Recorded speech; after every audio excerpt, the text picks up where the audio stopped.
Before I went on this trip, I didn't have a strong connection to Israel, but it was because many experiences in places that we visited, we had now built a strong tie when I consider my second home. When we first arrived in Israel, we went to plant trees in the nature preserve. I really enjoyed this activity, and I felt like I was planting a part of myself in Israel. This was definitely a profound experience, making my roots to Israel stronger and helping out the environment as well. As well, we made a stop to Jerusalem was to Haas Promenade. It was a magnificent view of Jerusalem and the surrounding area. This was one of my favorite lookouts because we stopped to learn about the rich history of the old city. Another aspect of Israel that has affected me was the people. There was an instant bond of the people you meet, and they leave an impact on your life forever. The atmosphere and how you were treated makes you feel at home and welcomed. When you stay with the host families, it really let me see how they live and made me feel like I was their family too. What was really cool was staying about the host families was they were very similar to how we lived in the United States. This trip was an amazing experience, and it's allowed me to think of new goals that I want to accomplish in the future regarding Israel. I now have goals of going back to Israel in the future, studying abroad there, and possibly fulfilling Aliyah. The connection I have to Israel is stronger than ever, and I will never forget the friends and memories I have made. I'm so lucky I've had the chance to go on the experience of the trip and have asked for information.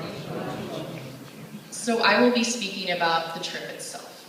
The Bob Malkin Young Ambassadors Teen Leadership Mission to Israel in summer 2012 was by far the most life-changing trip I've ever had the privilege of being a part of.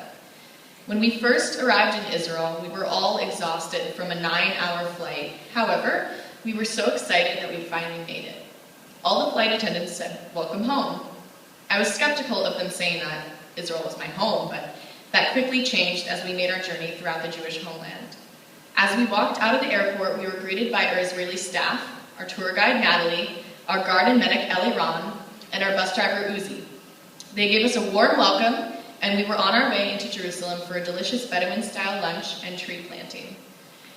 We then took a bus tour through the Old City and went to Haas Promenade Overlook, where we could view the entire city of Jerusalem.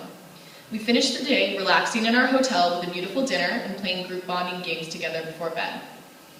The 14 days that followed this one were filled with adventures I could never have imagined. Kayaking on the Jordan River, making our own chocolate at a chocolate factory, camel riding in the Negev Desert, an archaeological dig of the Second Temple Mount, hiking up mountains and waterfalls, dancing on a disco boat, trying all sorts of food, floating in the Dead Sea mud, experiencing Bedouin culture by staying in a Bedouin village, watching the sunrise from Masada, and staying with host families with Israeli teens of our own age.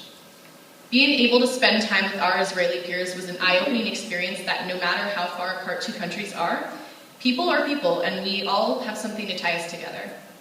My Israeli host turned out to be a true friend, and I'm still in touch with him today. In fact, we talked on Facebook tonight before I came here. So. He is now in the IDF Intelligence Corps and is very busy, but makes time to talk with me every single weekend. The immersion into Israeli society helped bring out a side of me that I've never known, and had the same effect for the rest of the group too. We were more daring when it came to our adventures, and also more interested in the history lectures we would receive from our tour guide, Natalie. Israel is a truly magical country, filled with exotic tastes and smells, history all around you, and an overwhelming feeling of home. A lot of people are concerned specifically about safety when traveling to Israel. I can assure you that I felt safer in Israel than I do here in the US. This is because while in Israel, our group had our own personal guard and medic, who was trained by the IDF to be alert and focused at all times. He carried a gun with him for only extreme circumstances and a first aid kit in case any of us were injured. Thankfully, neither were ever used except for a couple band-aids for minor scratches and scrapes from hiking. Also, to aid the feeling of security, there were armed IDF soldiers almost everywhere throughout Israel, especially in the very popular tourist spots. They are there in order to protect everyone there from anything that can possibly occur, and we all felt very safe knowing that we had soldiers on our side.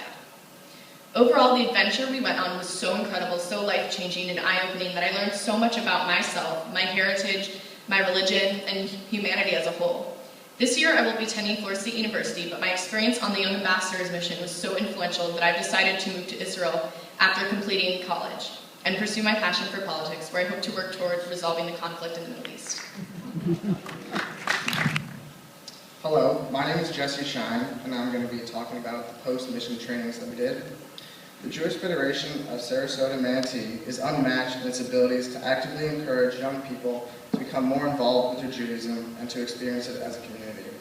If it was not for the Federation, I would not have 14 other amazing lifelong friends and 2 wonderful mentors to share my Judaism with. After the trip, we had a few post-mission training workshops where we tested our knowledge of Israel's history in a fun way. We discussed our plans for our social action project, and of course, we had a good time reminiscing on the memories from the trip. Because of this program, I am now able to advocate for Israel in ways I have never been able to before. If it had not been for this program, I would not have the courage to speak or anything related to Judaism. But as a part of this program, it taught me that there is no reason to be shy about Judaism or Israel. I have learned leadership skills and communication skills because of this various workshops and the different volunteer experiences we've had. As a part of this program, we were tasked with planning and executing of a social action project that would reach out to the entire community.